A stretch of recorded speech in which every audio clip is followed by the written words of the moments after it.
¿Por qué las maquillistas se detenían un segundo antes de tocar a Pedro Infante? ¿Por qué las actrices que trabajaron con Jorge Negrete sonreían y luego no decían una palabra más? ¿Por qué Mauricio Garcés cruzaba el foro como si supiera algo que nadie se atrevía a decir en voz alta? Porque detrás de los trajes, detrás de las luces, detrás de los guiones, había otra verdad. Una que todos en la industria conocían, pero que nadie se atrevía a escribir.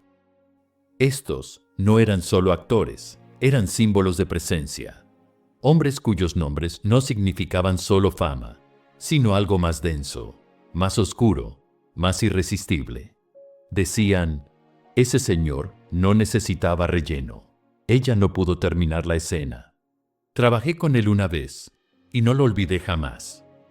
Y luego, cambiaban de tema. Así nació esta leyenda, no en portadas, sino en frases que nunca se completaron, en cejas levantadas y en ese silencio que solo existe cuando todos ya saben la verdad. Esto no es chisme, no es escándalo, es memoria de la que sobrevive entre guiones y que solo se conserva en susurros. Y hoy vamos a nombrarla, porque si la cámara no pudo captarla, entonces nosotros tenemos que recordarla. En la calle era el ídolo del pueblo, pero detrás del escenario se le recordaba por algo que jamás aparecía en el guión. Pedro Infante no solo llenaba un set con su voz, lo llenaba con un tipo de silencio, de esos que hacen que las estilistas se queden quietas cuando él entraba, de esos que hacían que las actrices susurraran su nombre por décadas. Sara Montiel, que lo amó y también lo temió, dijo alguna vez, Pedro era increíblemente viril en todos los sentidos. No dio más detalles, pero su sonrisa decía todo. Una extra de Churubusco confesó años después. No eran los pantalones, era lo que había dentro. Las maquillistas lo comentaban con cuidado. Los técnicos evitaban mirarlo de frente. Y cada vez que Pedro aparecía en el set con su traje de charro, se escuchaba lo mismo. Dios mío, mira eso. Los censores intentaban mirar a otro lado. Las actrices no.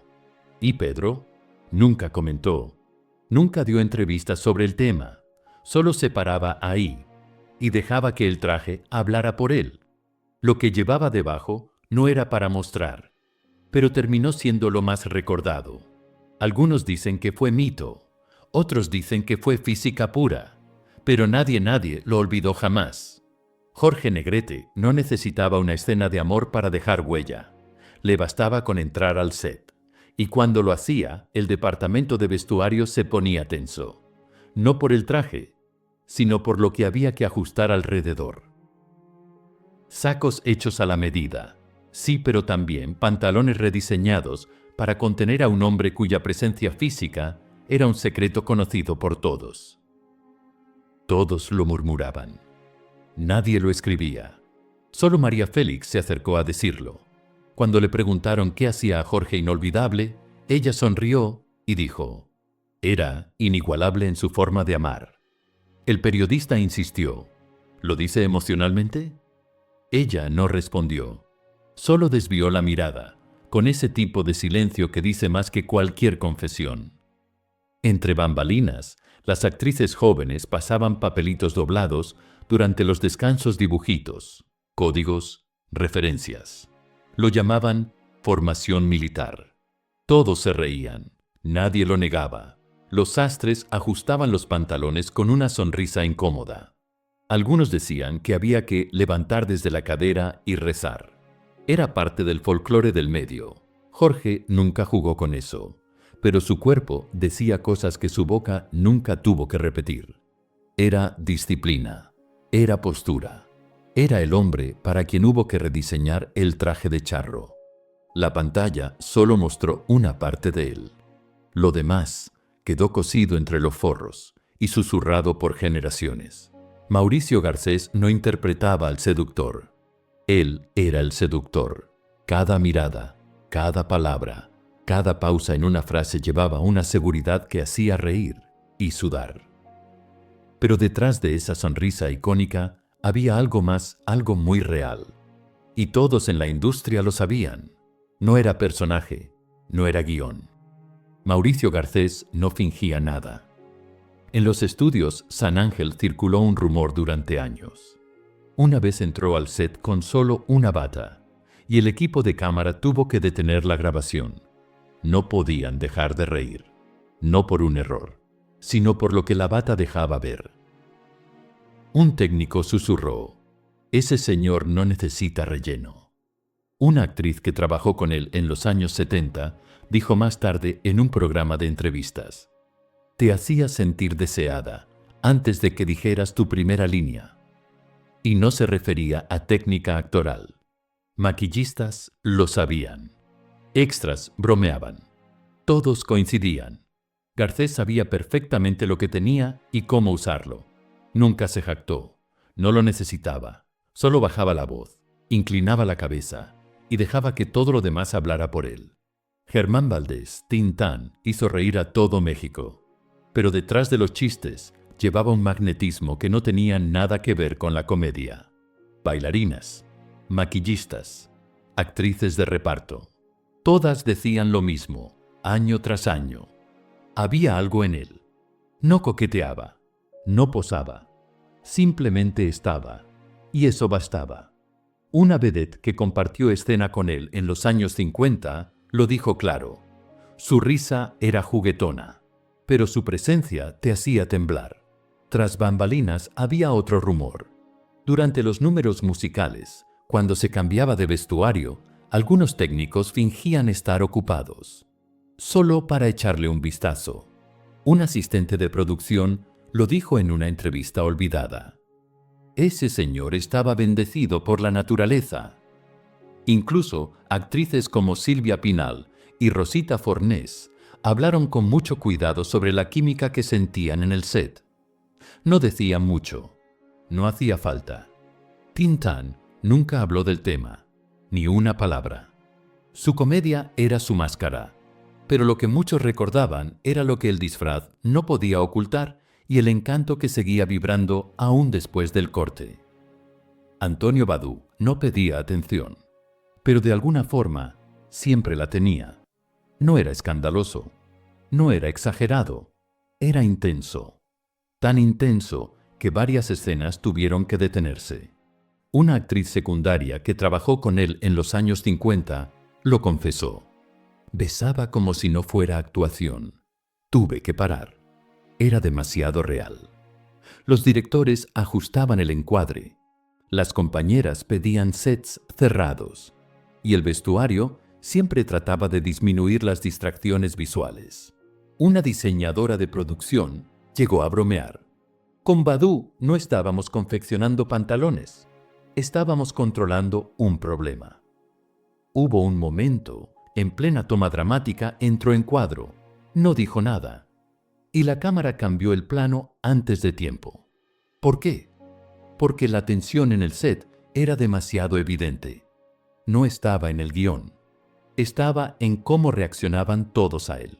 No hablaba mucho, pero se movía como quien sabe que su presencia ya estaba haciendo la mitad del trabajo. Fuera de cámara era discreto, pero cuando se encendían las luces, la fuerza se soltaba. Carlos López Moctezuma no seducía, mandaba. En pantalla era el villano favorito de México Frío, imponente, con la mirada afilada. Pero fuera de cámara existían rumores que ni sus compañeras más fuertes se atrevían a negar. Una actriz lo dijo en una entrevista archivada. Cuando te miraba, se te olvidaban los diálogos.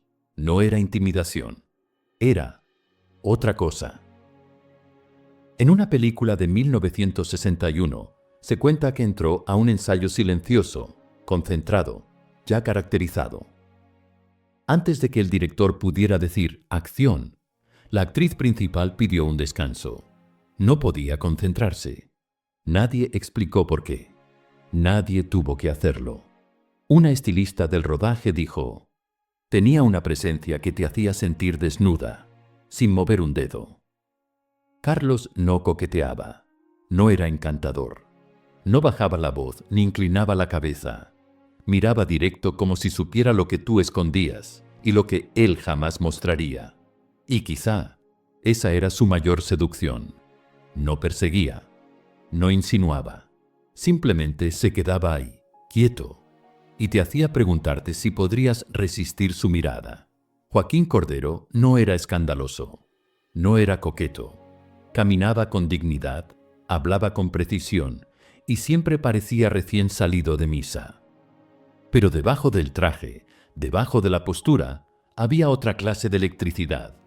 Varias actrices lo describieron como peligroso sin intentarlo. No era violento, no era agresivo, era simplemente imposible de ignorar. Una de ellas lo dijo sin rodeos. Te tocaba el brazo y lo sentías por horas. En una producción se contaba que usaba bata entre escenas. Una asistente nueva intentó ayudarlo con el vestuario. Se quedó paralizada y luego se alejó, nerviosa. Desde ese día, solo el personal con más experiencia podía vestirlo. Nunca sonreía con doble sentido. Nunca decía nada fuera de lugar. Pero la tensión cuando Joaquín estaba cerca se cortaba con una sola mirada. No era escándalo, no era rumor. Era simplemente un hombre cuyo silencio tenía peso y cuya presencia se sentía como un secreto que no deberías saber, pero nunca olvidarías. Louis Beristain no era el galán clásico, no entraba con soberbia, ni tenía el cuerpo de los ídolos de matiné. Lo que tenía era quietud, una presencia calculada, serena, que se sentía como si te estuviera leyendo y descubriendo más de lo que querías mostrar. Actrices que trabajaron con él decían que su silencio era más peligroso que las palabras de otros hombres. Una de ellas confesó: él no te tocaba, te hacía sentir como si ya lo hubiera hecho. Las maquillistas bajaban la voz cuando hablaban con él. Había algo desestabilizante en su forma de mirar, no por amenazante, sino porque te ponía nerviosa solo por estar presente. Era culto, educado, siempre respetuoso, pero la tensión que lo seguía era imposible de ignorar. En un rodaje, una actriz joven olvidaba sus líneas cada vez que compartía escena con él. Tuvieron que grabar línea por línea. Después, ella dijo: no podía mirarlo a los ojos. Sentía que sabía demasiado. Beristain nunca cambiaba el gesto, nunca jugaba con la imagen. Solo observaba, esperaba y dejaba que los demás se rompieran bajo el peso de su propia curiosidad. Raúl Ramírez no necesitaba diálogos. Casi no necesitaba moverse. Entraba a una habitación y algo cambiaba. En un set a finales de los años 70 se ensayaba una escena romántica, pero después de la primera toma, la actriz pidió cambiar la posición del cuerpo. Estaba sonrojada, riendo nerviosa. Solo dijo: perdón, no puedo mirarlo tan de cerca. El equipo no preguntó por qué. Ya lo sabían. Ramírez tenía esa gravedad de fuego lento, la que no buscaba atención, pero la dominaba. Permanecía erguido, hablaba despacio y emitía algo físico, instintivo y totalmente contenido. Se decía que, durante una filmación, su compañera de escena le pidió al vestuario: no nos pongan trajes ajustados juntos, es demasiado distraído. Fuera de cámara era reservado, siempre puntual, siempre amable. Pero cuando gritaban acción, su quietud se volvía presión. ¿Y su silencio? Volumen. Nadie decía la palabra, pero todos lo sentían. Nunca lo dijeron en voz alta, ni en entrevistas, ni en memorias, ni siquiera en esas confesiones nocturnas donde otros actores lo contaban todo.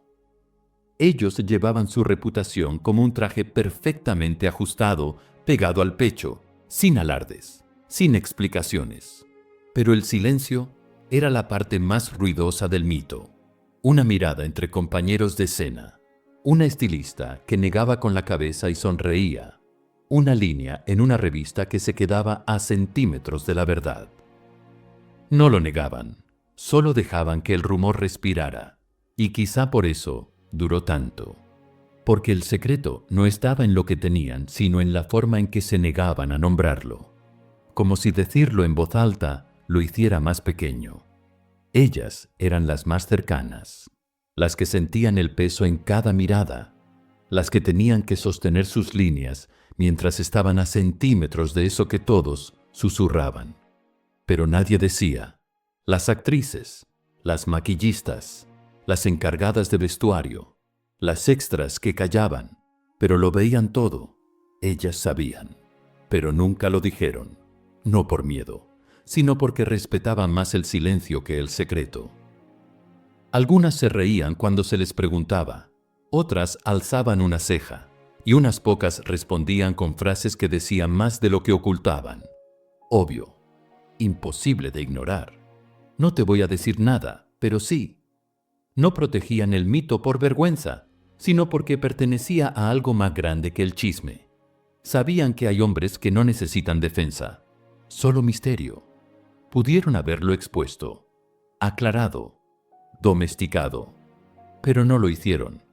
Los productores, los directores, los hombres detrás de cámara que sabían exactamente lo que pasaba en los camerinos, eligieron mantener vivo el silencio, porque algunos mitos no eran malos para el negocio, eran parte del negocio. Los sastres miraban hacia otro lado, los fotógrafos recortaban justo a la cintura, los publirelacionistas esquivaban ciertas preguntas con una sonrisa y un guiño. Nadie quería romper el aura porque el aura vendía boletos. Estos hombres eran presentados como íconos, pero eran recordados como algo más. Y la industria, con todas sus reglas y censuras, sabía que, a veces, lo que no se dice es más poderoso que cualquier verdad. Nunca se trató del tamaño, nunca fue por el impacto fácil, se trataba de cómo cambiaba el ambiente cuando ellos entraban. Cómo el aire se volvía más denso, cómo todos se enderezaban, cómo las conversaciones se detenían, aunque nadie pudiera explicar por qué. Porque la presencia no se mide en centímetros, se siente en el silencio, en la quietud, en la forma en que la gente mira y baja la vista enseguida. No llevaban el poder en las manos, lo llevaban en el centro, en ese peso sereno de una seguridad que no se puede fingir. No eran hombres que se miraban, eran hombres que se sentían. Y ninguna cámara, ningún artículo, ningún rumor fue jamás suficiente para definir lo que ellos transmitían. Algunos llevaban trajes elegantes, otros llegaban en ropa sencilla. Unos no hablaban si no se les hablaba, otros reían más fuerte que todos, pero todos ellos cargaban algo. No era visible, no estaba en el guión, no formaba parte del personaje, era real y los seguía a todas partes. Algunos lo llevaban como peso, otros como orgullo y algunos como sombra. Pero ninguno pudo ocultarlo porque quienes los rodeaban lo sentían antes de que dijeran una sola palabra. No era personalidad, era gravedad. Y por eso, incluso hoy, mucho después de que se apagaron las luces, seguimos sintiendo su fuerza. Las escenas se fueron, las luces se apagaron, las voces se diluyeron en los archivos, pero la sensación permanece, porque nunca se trató de pruebas, se trató de la memoria, de esa que no vive en las fotos, sino en las pausas, en los sonrojos. En ese momento en que alguien menciona un nombre y la habitación se queda en silencio. No se puede rebobinar, no se puede documentar, pero se recuerda. Eso fue lo que dejaron estos hombres, no solo papeles, no solo películas, sino una energía tan profunda que se quedó habitando en el silencio. Quizá nunca lo mostraron, quizá nunca lo dijeron, pero, de alguna forma, todos todavía lo recuerdan. Menciona sus nombres hoy, y la gente todavía sonríe, todavía desvía la mirada, todavía baja la voz, porque lo que ellos cargaban no era para la pantalla, no era algo para capturar, ni para explicar, ni para probar. Era algo que se sentía, que se recordaba, y que luego Se susurraba por generaciones. No persiguieron la fama, no revelaron la verdad, pero nos dejaron algo más fuerte. Una presencia que permanece, un misterio que respira y un deseo que aún hoy se escucha en voz baja. Si esta historia te tocó, comparte este documental con alguien que también recuerde. Cuéntanos en los comentarios, ¿cuál de estos hombres crees que aún sigue siendo leyenda, incluso en silencio? Y si quieres más historias como esta, más verdad, más cine, más legado, suscríbete. Porque hay nombres que siguen latiendo. Y nosotros estamos aquí, para que no se apaguen jamás.